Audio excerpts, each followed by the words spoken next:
할렐루야. 네, 한 주간도 평안하셨습니까? 네, 다들 얼굴 뵈니까 다들 잘 지내시고 이렇게 주일에 함께 모인 것 같습니다. 참으로 보기 좋습니다. 우리 앞서 정재원 집사님께서 기도해 주셨던 것처럼 우리 5월은 한 달은 가정의 달입니다. 가정의 달. 네. 그래서 오늘 말씀도 의도한 것은 아니지만 오늘 이렇게 가정에게 주신 이제 말씀입니다. 우리 지금 계속 베드로전서 말씀을 강의를 쭉 하고 있는데 오늘 딱 가정에게 주신 말씀, 특별히 부부 사이에게 주신 말씀을 함께 듣기를 원합니다. 오늘 본문은 21세기에 가장 오해받는 본문 중에 하나입니다. 특히 이 두 가지 표현이 조금 불편하게 들립니다. 첫 번째는 아내들아 자기 남편에게 순종하라. 그 두 번째는 아내를 가리켜서 더 연약한 그릇이다 라고 했던 표현입니다. 양성평등이 상식이 된 이 시대에 이 말씀은 좀 시대착오적으로 들립니다. 하지만 오늘 본문의 메시지는 양성평등을 부정하는 메시지가 아니냐, 오히려 이 당시 로마 사회에서는 상상도 할 수 없을 정도로 이 급진적으로 이 여성을 높이는 그런 말씀입니다. 사실 베드로가 지금 편지를 쓸 때에 이미 닥쳐 불어온 그 고난 한복판에서 이제 앞으로 더 큰 핍박과 환란이 있을 텐데 그 앞으로의 일들을 생각하고 편지를 썼습니다. 이 목숨이 왔다 갔다 하는 이 절박한 상황 속에서 쓴 편지인데, 그런데 베드로는 왜 뜬금없이 갑자기 부부 이야기를 꺼냈을까요? 이 절박한 상황에서 갑자기 가정 이야기를 꺼낸 이유가 무엇이었을까요? 1997년도 IMF 외환위기, 아마 많은 분들이 기억하실 겁니다. 은행들이 줄지어서 문을 닫았고 또 하루아침에 가장들은 일자리를 잃어버렸습니다. 그런데 전 세계가 놀랐는데 최소 10년은 걸릴 것 같았던 이 국가적인 재난 상황을 우리 대한민국은 단 4년 만에 외환위기를 졸업해버렸습니다. 근데 그 이유가 무엇이었습니까? 학자들 사이에서 많은 요인들을 꼽았지만 특별히 그 중에서 핵심 요인으로 꼽았던 것이 바로 가정의 끈끈함이었습니다. 가정의 끈끈함. 금모으기 운동 다들 기억하실 겁니다. 그렇죠? 그 금반지, 그 돌반지를 가지고 나왔던, 그리고 은행 앞에 줄을 섰던 사람들은 매우 평범한 가장이었고 또 어머니들이었습니다. 이토록 가정이 든든히 버텨주니까 나라가 다시 일어설 수 있게 된 것입니다. 반면에 이 한 시대를 호령했던 로마 제국은 어떻게 무너졌습니까? 이 로마는 내부에서부터, 특별히 가정에서부터 이미 붕괴가 되었습니다. 결혼과 출산을 이 국가가 강제로 떠밀어야 할 만큼 가정은 이미 망가졌습니다. 그래서 이 아우구스투스 그 황제가 법령을 내리기를 미혼 남성에게는 세금을 더 물게 했습니다. 이 결혼 안 하니까 강제로 그와 같은 법령을 내린 겁니다. 또 아이를 낳지 않으면 유산 상속도 제한했습니다. 이처럼 가정이 무너지니까 거대했던 제국, 천년을 이어갈 것처럼 보였던 그 로마가 단숨에 모래성처럼 주저앉게 되었습니다. 베드로는 왜 거대한 고난 앞에서 갑자기 부부 관계를 들여다보고 있을까요? 바로 가정이 견뎌야 치열한 고난을 돌파할 수 있기 때문입니다. 가정이 물러서지 않아야지 견고하게 그 가정이 고난 속에서도 흔들림 없이 나아갈 수 있는 것입니다. 근데 우리 반동의 삶도 사실은 크게 다르지 않습니다.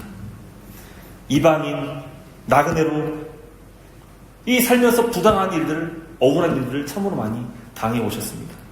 어떤 가정은 흔들리고 깨어지기도 했을 것입니다. 또 어떤 가정은 가까스로 버티기도 했을 겁니다. 버텨온 가정들의 그 공통점은 무엇일까요? 남편은 가족들을 생각하면서 다시 일어섰습니다. 아내는 흔들리는 남편을 잘 품어줬습니다. 또 자녀들은 부모의 기도 안에서 잘 자랐습니다. 바로 이 가정이 함께 견뎌왔기 때문에 우리가 여기까지 올 수 있었던 것입니다. 오늘 이 본론의 말씀에 들어가기 전에 먼저 우리 성경에 대한 오해를 좀 깨도록 하겠습니다. 신약 성경 어제를 펴봐도 이 여자가 남자보다 열등하다, 혹은 지능이 부족하다, 이렇게 가르치지 않습니다. 오히려 베드로는 오늘 본문 3장 7절에서 아내를 가리켜서 생명의 은혜를 함께 이어받은 자, 곧 동등한 상속자라고 부르고 있습니다. 그렇습니다. 성경은 남자와 여자를 동등하게 봅니다. 네. 그런데 왜 성경은 유독 아내들에게만 순종하라고 명령하는 것일까요? 예를 한번 들어볼게요. 이 세상에서 가장 힘이 없고 또 부드러운 것은 물입니다. 물. 그렇죠? 그래서 물은 이 급류를 타고 흘러갈 때 이 바위를 부딪히더라도 그 바위와 싸우지 않습니다. 그냥 흩쳐서 그 가던 대로 계속 흘러갑니다. 또 어떤 모양이든 그 모양대로 물은 변하게 됩니다. 하지만 그 부드러운 물이요, 거대한 협곡을 깎아내립니다. 또 한 곳에 집중적으로 타격하면은 바위도 깨뜨릴 만큼 강력한 힘을 갖습니다. 베드로가 말하는 순종이 바로 이와 같이 물의 힘입니다. 약해서 굽히는 게 아닙니다. 그리스도를 믿음으로 자발적으로 따르는 것입니다. 그 하나님의 형상 그 모양대로 갖추는 것입니다.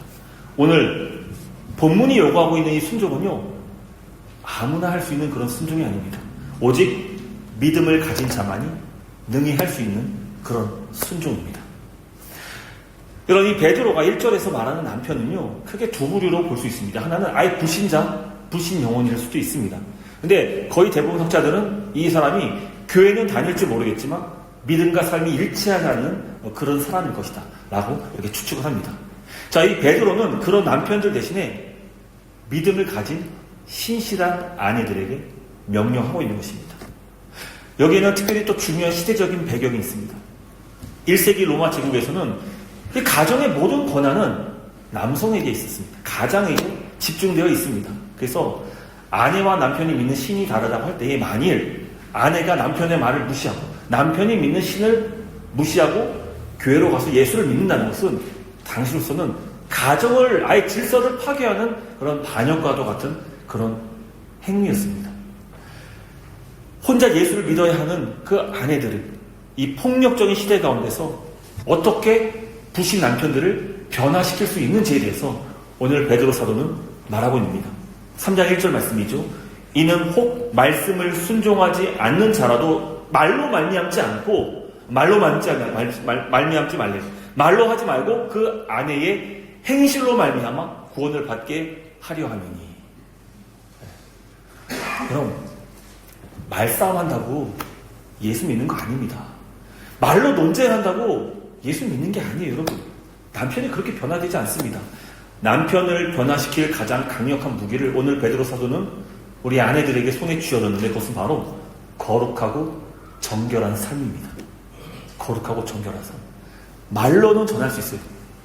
내 말이, 내 복음적인 행동과 그 삶이 뒷받침되지 않았을 때 그 말은 그냥 허공에 부딪히는 말로밖에 표현되지 않는 것이죠.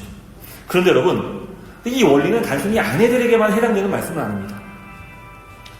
아마 오늘 이 자리에는 이 홀로 가정에서 예수 믿는 그런 분들도 있을 겁니다. 이제 신앙생활을 오랫동안 이제 가족들은 믿지 않고 나 홀로 신앙생활하는 그런 분들이 있을 겁니다. 뭐 이런 분들이 있으시죠. 아직 부모님이 예수님을 영접하지 않는 그런 가정들. 또 어릴 때는 아이들이 잘 신앙생활 했는데 이제 부모를 떠나서 각자 독립하면서부터 교회를 나가지 않는 그런 자녀들을 보면서 속이 타고 있는 그런 부모님들 아마 있으실 겁니다. 또 형제들 중에 남아 혼자 신앙생활 하시는 그런 가정도 있을 겁니다. 근데 이 모든 분들에게 오늘 메시지는 똑같이 적용할 수 있습니다. 사람을 변화시키는 것은요, 우리의 말뿐이 아니에요. 말로만 전하는 것이 아니라 바로 그 말을 전하고 있는 그 사람의 거룩한 삶이죠. 이 거룩한 삶이 이 복음의 말씀에 함께 갔을 때, 이게 말과 행실로 복음을 증거했을 때 비로소 그 영혼들이 변화될 수 있는 것입니다. 특별히 가까운 사이일수록 더 그런 것 같아요. 이 가족들 구원하는 게 정말 쉽지 않잖아요. 어렵잖아요. 이 삶으로 전하는 복음이 더 날카롭다는 것이에요. 물론 여러분 지금 오해해서는 안 됩니다. 무엇을 오해하면 안 되느냐? 뭐 아내의 거룩한 행실이나 그 자체가 남편을 구원한다는 말은 그거 아닙니다. 사람을 구원하는 것은 오직 하나님이십니다. 그 성령께서 사람을 살리고 그 복음을 증거케 하시는 것이죠. 다만 그 복음이 우리 가까이 있는 가족들에게 들리려면은 우리 삶이 복음을 거짓으로 만들면서는 안 된다는 것입니다.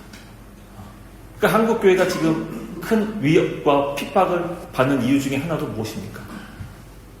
말과 함께 행동이 뒷받침되지 않는 것이에요. 복음은 말로 전하는데 그 복음에 합당한 삶이 없는 거예요. 그 부재한 이분법적인 그 복음은 증거가 오늘날 한국교회의 큰 위기를 가져오는 것 아니겠습니까?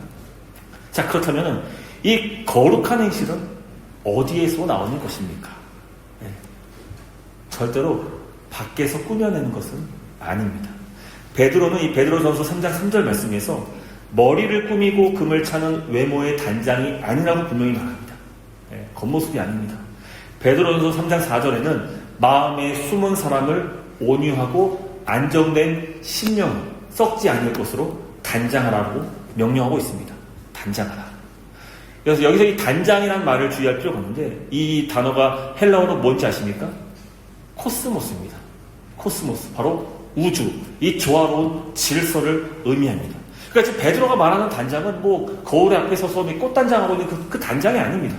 지금 이것은 내 안에 무너져버린 그 질서, 무질서, 이것을 하나님 앞에서 하나하나 바르게 정돈되어가는 그런 삶을 이야기하는 것입니다. 그러니까 우리가 복음을 처음 들었을 때에 그때의 뜨거운 감정과 열정은 있을지 모르겠지만 그러나 단순히 우리가 바뀌지가 않습니다.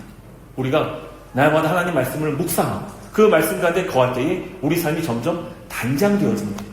하나님의 올바른 질서로 내가 만들어가는 것이죠.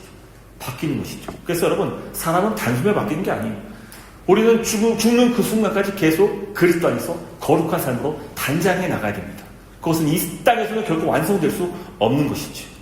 그래서 여러분, 우리는 예수 그리스도께서 그분의 마음이 온유하고 겸손했던 것처럼 바로 오늘 베드로가 얘기하는 것처럼 우리 모든 여성분들뿐만 아니라 모든 사람도 다 온유로 그리고 안정된 심령으로 단장을 해야 됩니다. 단장해야 됩니다. 베드로는 이 내면의 단장을 가장 잘 보여주는 구약의 한 인물을 제시했는데 너무 의외였어요. 누군지 아십니까? 바로 사라입니다. 사라. 아브라함의 아내 사라를 바로 이 가장 내면의 단장을 잘 보여주는 모델로 지금 제시를 합니다.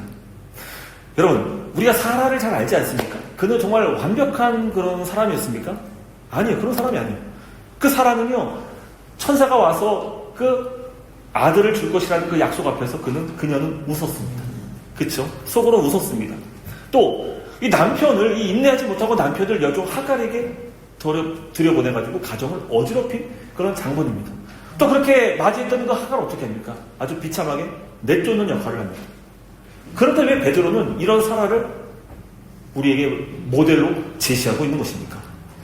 사라의 행실이 완벽해서가 아닙니다. 또 남편 아브라함은 잘 알잖아요. 자기가 살기 위해서 2번씩이나 아내를 누이라고 속였습니다. 그러니까 아브라함을 봐서 이 사람이 그렇게 내면을 단장한 것도 아니었습니다. 사라의 행실이 완벽해서는 더더욱 아닌 것이죠.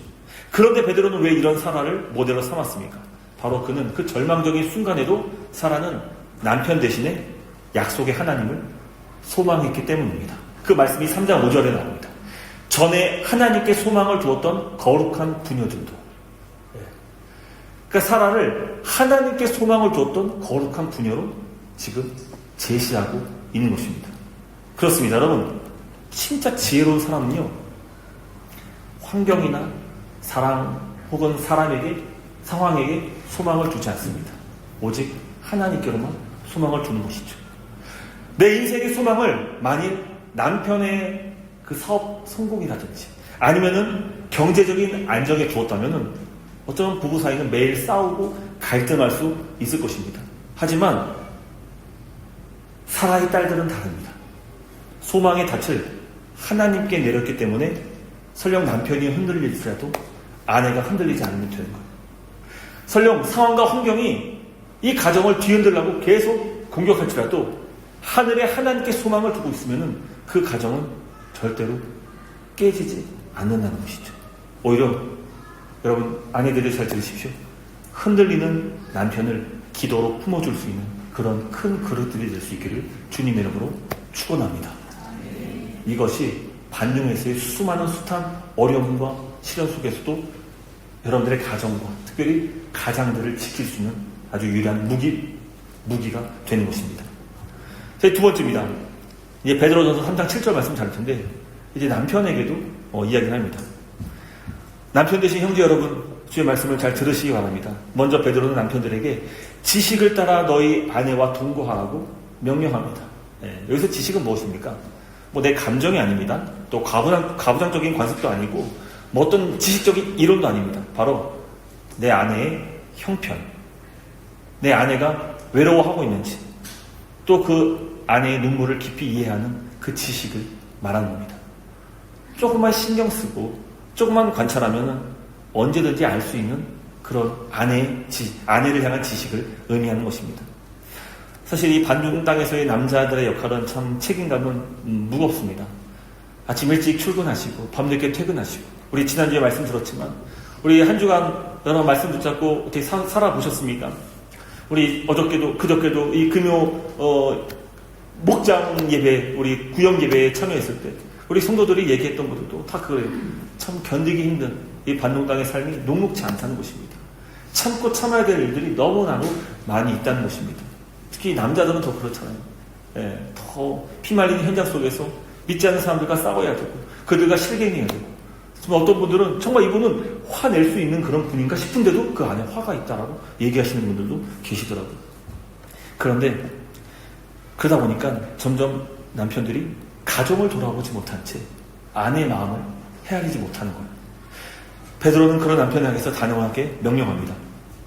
세상에서의 성공이 중요한 게 아니라 이웃들과의 관계에서 잘 보이고 하는 것이 아니라, 먼저 그것이 아니라 내 아내의 곤비함과 그 아내의 외로움을 먼저 살피라고 말씀하고 있는 것입니다. 이게 주님이 남자들에게 요구하시는 영성입니다. 영성. 혹시 이런 적 없으십니까? 거래처 사장님의 생일을 기억하면서 아내의 생일은 깜빡 잊고 지나간 적 혹시 있지는 않으신지? 몇몇 분들이 고개를 숙이고 계시네요. 직원들의 컨디션을 잘 살피면서 이 아내가 며칠째 잠을 설치는지는 꿈에도 모르는 그런 남편 혹시 있으십니까? 베드로가 말하는 지식은 뭐 그렇게 거창한 것은 아닙니다. 내 오늘 아내가 어땠는지, 오늘 아내가 어떻게 살았는지, 무엇을 생각하고 있는지 그것을 살피는 것이 바로 그 시작인 것입니다. 베드로는 아내를 가리켜서 더 연약한 그릇이라고 부릅니다. 더 연약한 그릇. 이 말씀이 이제 오해받기 딱 좋은 거죠. 그럼 남자는 뭐 단단한 그릇이고 아내는 뭐 연약한 그릇이냐? 한번 연약한 그릇한테 한번 맛을 좀 볼래? 여러분, 이게 여자가 인격적으로 열등하다는 뜻은 결코 아닙니다.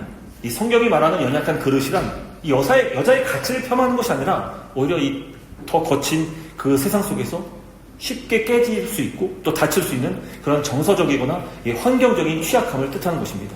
그러니까 특별히 이 당시 로마 1세기를 먼저 생각해 보십시오. 그때만 해도 여성의 인권이라는 것이 뭐 있었습니까? 이 남자들에게만 모든 권력이 다 있다 보니까 아내들도 또 자녀들도 남자의 소유품이었어요. 소유품. 그래서 여성들은 법적인 보호를 거의 받을 수가 없었습니다. 그래서 남자들은 일방적으로 이혼을 요구할 수 있었고, 이 사회적으로 경제적으로 안전망이 없이 여자들은 그냥 길거리로 떠안들게 되어버렸습니다. 그래서 이 베드로가 더 연약한 그릇이라고 부른 이유는 어쩌면 이 구조적인 취약성 때문일 수도 있습니다. 또 여러분 그렇잖아요. 이 귀하고 비싼 도자기일수록 어떻게 다뤄야 합니까? 이 두 손으로 조심스럽게 떠받치면서 이렇게 해야 되지 않겠습니까? 그러니까 가치가 없어서가 아니라 가장 귀하기 때문에 가장 조심해서 다룰 필요가 있는 것이죠. 세상의 방식은 참 야만적입니다.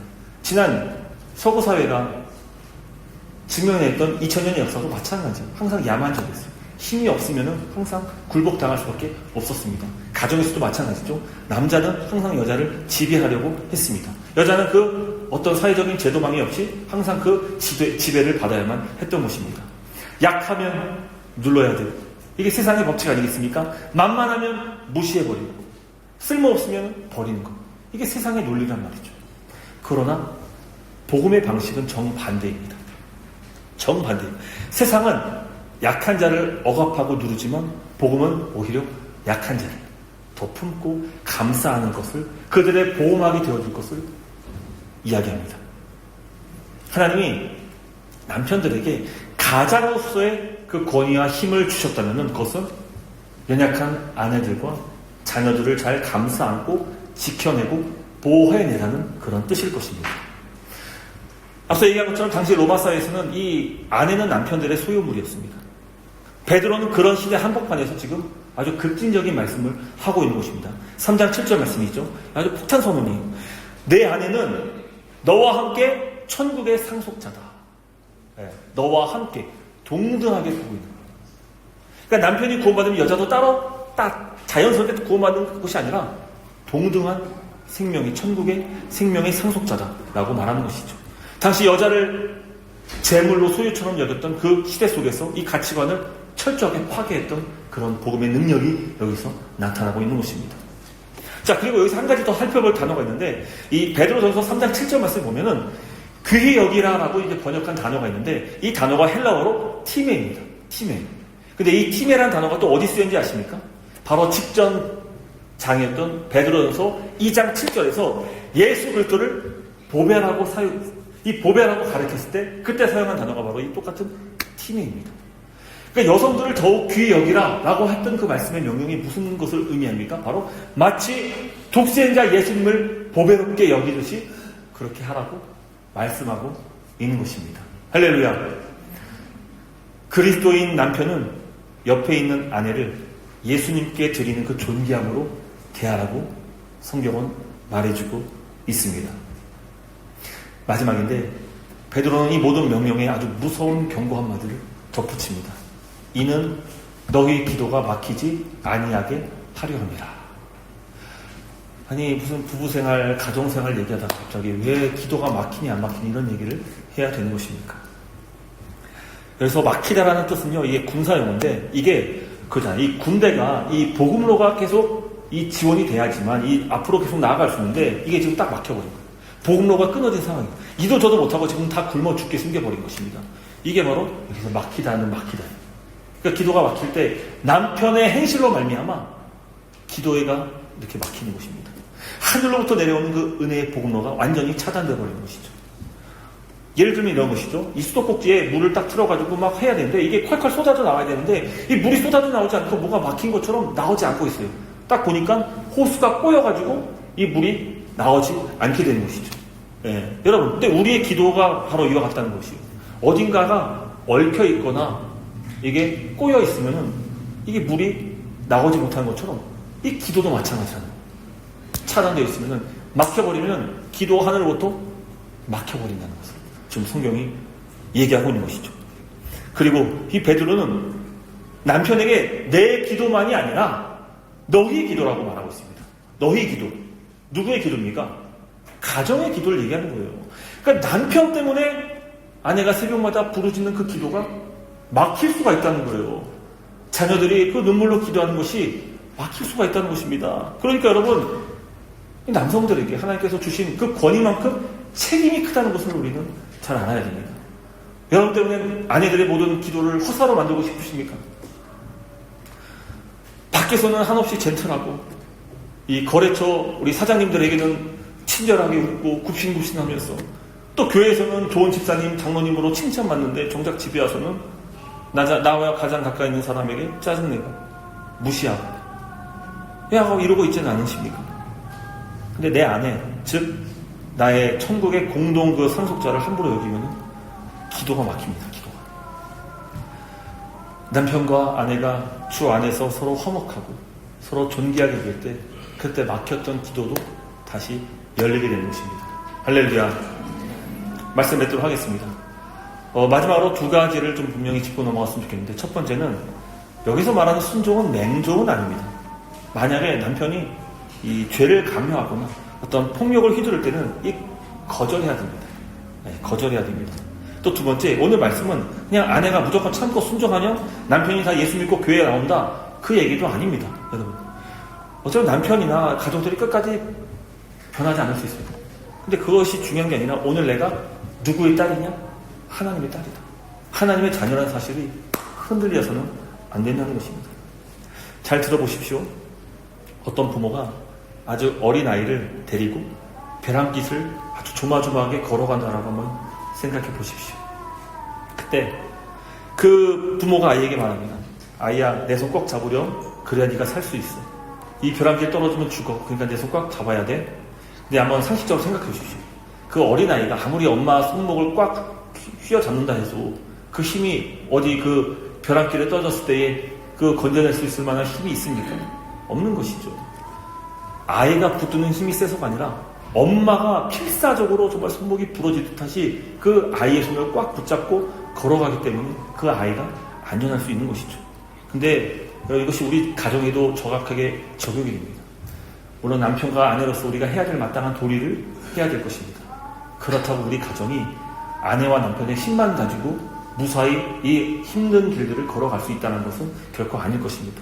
바로 이 먼 구, 이 타국 땅에 와서 이렇게 고생하고 힘들게 살아가는 우리 모든 성도들이 오늘 여기까지 올 수 있었던 그 이유는요, 바로 십자가의 그 사랑이 우리를 놓지 않고 여기까지 인도하셨기 때문이라는 것을 우리는 반드시 기억해야 되는 줄을 믿습니다. 결국 우리 주님이 우리 가정을 붙잡고 계셔야 돼요. 그래서 여러분, 기도가 막히면 안 돼요. 기도가 절대로 막혀서는 안 됩니다.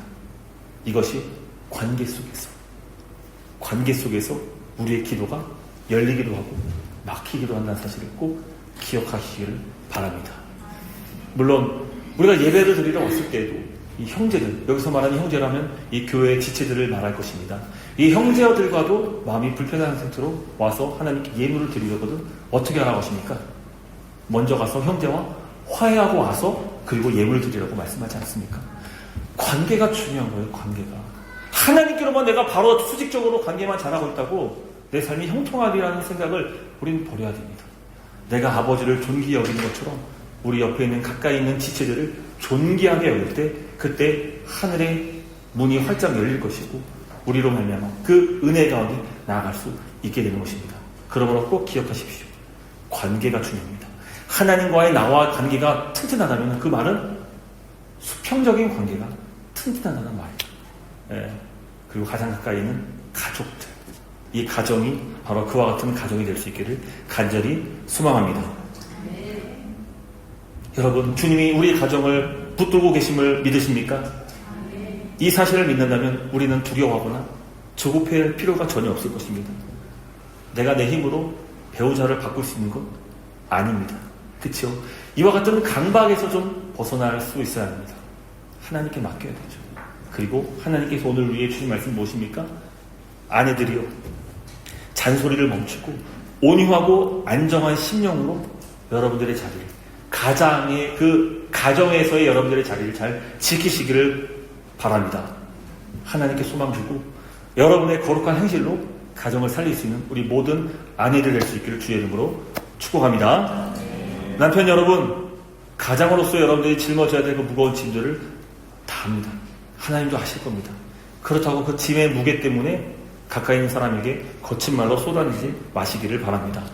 하나님께서 주신 연약한 공동의 천국 상속자 아내를 존귀하게 여기고 보호할 수 있기를 주님 이름으로 축복합니다. 아내와 관계가 회복될 때 기도문이 열릴 것입니다. 하늘로부터 은혜가 공급되어질 것입니다. 할렐루야.